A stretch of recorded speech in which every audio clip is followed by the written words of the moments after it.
Iran और Israel जंग में जूझ रहे हैं। अमेरिका खेल रहा है, लेकिन सवाल ये पैदा होता है कि आखिर ये जंग रुकने का नाम क्यों नहीं ले रही है। अमेरिका घिसट रहा है जमीन पे, घुटनों पे ट्रंप आ गए हैं, अपने आप ही ऐलान कर रहे हैं कि 5 दिन में जंग रोक दी जाए, वरना तबाही मच जाएगी। और ईरान है कि मांगता नहीं। ईरान युद्ध का असर अब वैश्विक खाद्य सुरक्षा पर भी दिखने लगा है। होर्मुज स्ट्रेट में तनाव से गैस और फर्टिलाइजर्स जो है सप्लाई प्रभावित हुई है। और ईरान ने अकेले ने समझा दिया है मिडिल ईस्ट को, वेस्ट एशिया को, कि हम अकेले हैं और तुमसे ज्यादा ताकतवर हैं। सर, आपका क्या विचार है? संजीव जी, ईरान की सहन शक्ति और ताकत को समझने के लिए हमें थोड़ा इतिहास में जाना पड़ेगा। 546 बीसी में क्रीसस, जो कि लिडिया के राजा थे, लिडिया आज के आधुनिक समय का टर्की है। क्रिसस लिडिया के राजा थे और उस जमाने में लिडिया सबसे अमीर किंगडम माना जाता था। क्रिसस ने फैसला लिया कि वो पर्शिया पे हमला करेगा और पर्शिया को लिडिया में मिलाएगा। पर्शिया आज का आधुनिक ईरान है। क्रिसियस ने अपनी सेना को लेके जब पर्शिया में दाखिल हुए तो पर्शिया के सेना के मुखिया थे साइरस। साइरस को पता था कि क्रिसस के पास जो सेना है वो आधुनिक है, उस जमाने की आधुनिक सेना है, और जो क्रिसस की पर्शिया की सेना है वो कमजोर है। लेकिन क्रिसस ने एक बड़ी रणनीति अपनाई, और जब लिडिया की सेना पर्शिया में आई तो उससे घेर के उस पे इतने ताबड़तोड़ उस पे उसने एरोज इस्तेमाल किए कि एक समय आया जब लिडिया की सेना अपने ढालों के पीछे छुप गई, लेकिन तब भी जो एरोस थे, जो तीर थे, वो बंद नहीं हो रहे थे। और फाइनली लिडिया की सेना को हार माननी पड़ी और क्रिसस, जो कि दुनिया का सबसे अमीर राजा था, उसको वहां मौत के घाट उतार दिया गया। और ये जो तीर बार बार आ रहे थे, इसे जो ऊंट थे वो पीछे से लेके आ रहे थे। ये जो असली कहानी है, इसको ईरान ने 11 फरवरी 1979, जब इस्लामिक रेवोल्यूशन हुआ ईरान में, इन्होंने इस कहानी को ईरानियन मीडिया में बहुत बारी उसको प्ले किया।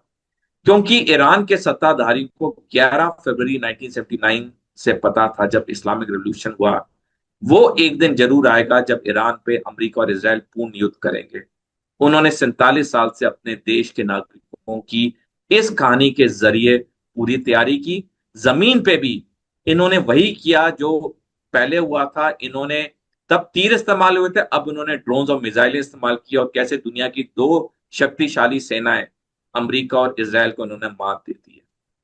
तो ये तो है जहां तक ईरान की सहन शक्ति और ताकत का एक नमूना था। अब बात है, जितने भी मिडल ईस्ट के देश हैं उन सबको पता है ये युद्ध तो कभी ना कभी खत्म होना है।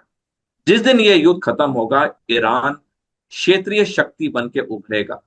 और जब ईरान क्षेत्रीय शक्ति बन के उभरेगा, अमेरिका का दबदबा बहुत कम हो जाएगा।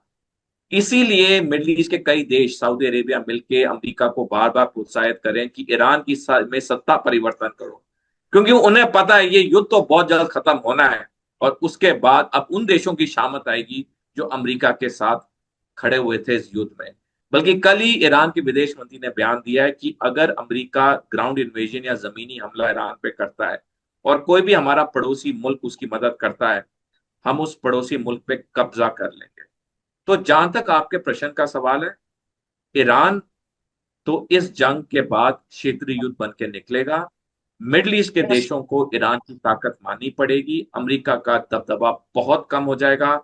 और सबसे बड़ी चीज, टू स्टेट सोल्यूशन बहुत जल्द आएगा जब फिलिस्तीन एक आजाद देश के तौर पे उभर जाए। भारतीय थल सेना के रिटायर्ड लेफ्टिनेंट कर्नल जे सोडी साहब, आप ये कहना चाह रहे हैं सीधे सीधे तौर पे कि अमेरिका तो कमजोर हो गई, इसराइल भी कमजोर होगा, लेकिन इसके साथ फलस्तीन निकल के आएगा, इस जंग के बीच से उसका जन्म होगा, मजबूत फलस्तीन नजर आएगा। मैं बहुत छोटे से मैं मतलब सुनना चाहता हूं ये।